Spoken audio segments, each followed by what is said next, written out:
Kellerman, D. Stephen A. Smith.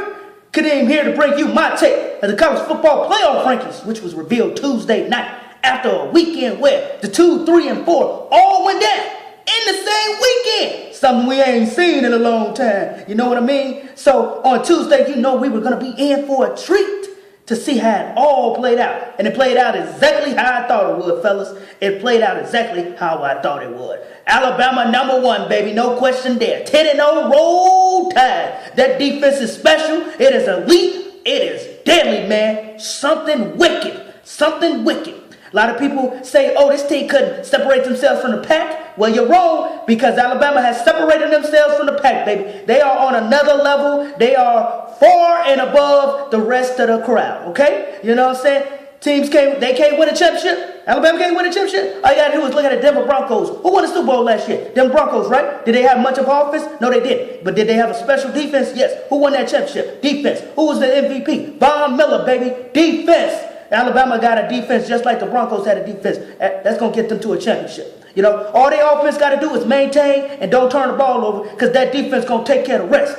That's what defense do, baby. And then you got Ohio State at #2. You got Michigan at #3. There's somewhat of a surprise there. Somewhat of a surprise. Clemson at 4. And then the runners up right behind them at 5 and 6. You got Louisville and you got Washington. Now, Michigan. A lot of people had trouble thinking Michigan will fall off. I didn't think that. I mean, if you're going to keep Ohio State at #2, you got to keep Michigan at #3.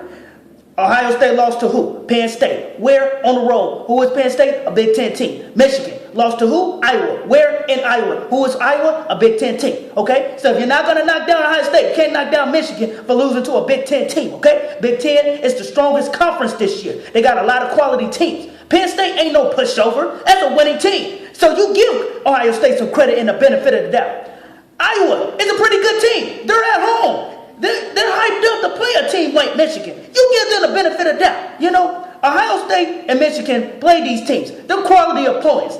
The Big Ten is a strong conference this year. Give them credit. There's value in that aspect of this entire situation, okay? There's value in that, okay? A play here, a play there, and Michigan and Ohio State could have easily won. They didn't. It just didn't go that way. Sometimes that stuff happens. That doesn't mean they're not as good as we thought they were, because they are as good as we thought they were. They are talented. They are special. Those teams have great coaches, and they have great teams. And if you're looking for a team that can knock off Alabama, one of them can very well do that. Clemson at #4. I had somewhat of a minor issue with it, only because they did lose to Pittsburgh, and they lost at home. A head-scratching loss, a loss we didn't see coming. You know, a win you would have thought they should have had, especially at home. But when you look at who's at #5, which is Louisville, you say, okay, we keep Clemson at #4, because you can't leapfrog Louisville over Clemson when Louisville lost to Clemson. I'm just a firm believer, if you win a head-to-head matchup against another team, they should never be able to get over on you no matter what you do. No matter what you do, okay? Clemson can lose another game, but if Clemson lose another game, then you slide Louisville in there, because then that's 2 losses. But you just can't do that after just 1 loss. The head-to-head matchup puts Clemson at 4. Louisville at 5. You know, could Washington have been #5? Sure, absolutely they could have. But I think Clemson, I believe Louisville's strength of schedule was a little better, a little bit more quality opponents, you know. I like Lamar Jackson. I like him. That boy is special. That boy is good. I love his game. And I think you keep them at 5 over Washington. But I do have a problem with Louisville. They are losing games. They're not losing games. They're winning games, but they're struggling to win games against teams that's not in the top 25. You know, they're having some issues right now. I don't know what it is. I don't know if it's their play or is it the opponent they're playing. But when you look at Alabama is beating teams by 30-plus points that aren't even ranked. I want to see Louisville beat unranked teams by 30-plus points. Louisville wants to get in this thing. They need to prove that they are elite and they are worthy of being in this thing. But struggling to win games against unranked teams just don't sit very well to me. I don't like that. They need to get things together and start beating these unranked teams handedly. dominantly like Alabama has been doing. Otherwise, they'll end up sliding to that 6, and Washington will get up to that 5. Washington stays at 6. They've been somewhat shaky here and there. They've showed a few holes, a few little weaknesses in their game right now. So that's why they sit at number 6, okay? So let's even go further down the list. Let's look at Penn State and Wisconsin.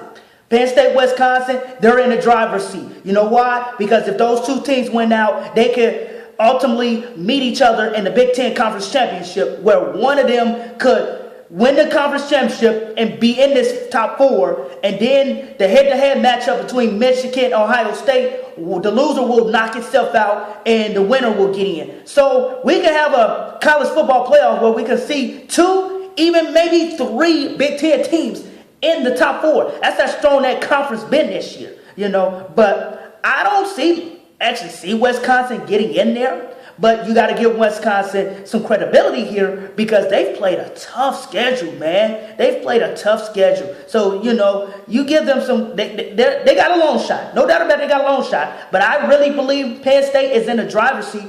And Penn State control their destiny where they can creep into this thing and obliterate all of this and just knock Louisville and knock a Washington out by virtue of winning out and winning that Big Ten Conference Championship, which will carry a lot of weight in the eyes of the committee as they get ready to make that Final Four selection, And like I said, Michigan and Ohio State, they'll knock each other out. That'll open up a slot.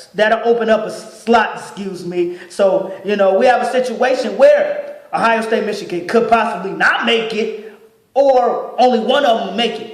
But I don't foresee a situation where neither one of them will make it. One of them will make it. It's just a question of, are we going to get 2 or 3 Big Ten conferences, Big Ten teams in the 4 over a Clemson, over a Louisville and Washington?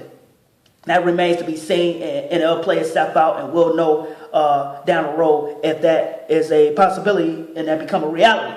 But for right now, I like what the committee did. It's solid, 1 through 6. It's as solid as it could be. No issues there. You can nitpick here and there and make your argument, but I don't see much of a major argument with what they did right here. Okay, as we get down to the home stretch, get to the end of this thing, all these situations, all these scenarios will play itself out on the football field, and it'll make the selection process much easier for the committee because a lot of these issues will be straightened out on that football field. Okay, so that's where I'm at, guys. Have no issue with it. Alabama's number 1. They do play Chattanooga this week. I expect them to beat them by 30 plus points per se, and then they got Auburn, and then they have the SEC championship game. Could Alabama slip up? They could. I thought they could, but since Auburn lost this last week, I don't see them losing to Auburn. I see them winning that game. They could take a day off here and there, and they could lose something in the SEC championship. They could lose either Auburn or the SEC championship. They could lose, but I don't foresee that being the case. They're such a good team. They're so disciplined, and they don't want to show any weaknesses to these other teams to give them faith and confidence that they can be beaten by them. So I don't see that happening. So that's what we have, fellas. It's going to be an interesting ride to the finish, and we'll see how it all plays out. Thank you guys for checking out my video. Hope you like it. And I hope I get the opportunity to meet you guys and debate you up there on the set. And it'll be my pleasure. But I tell you guys, take care. And I'll be making another video soon. So you guys look out for that one. Thanks.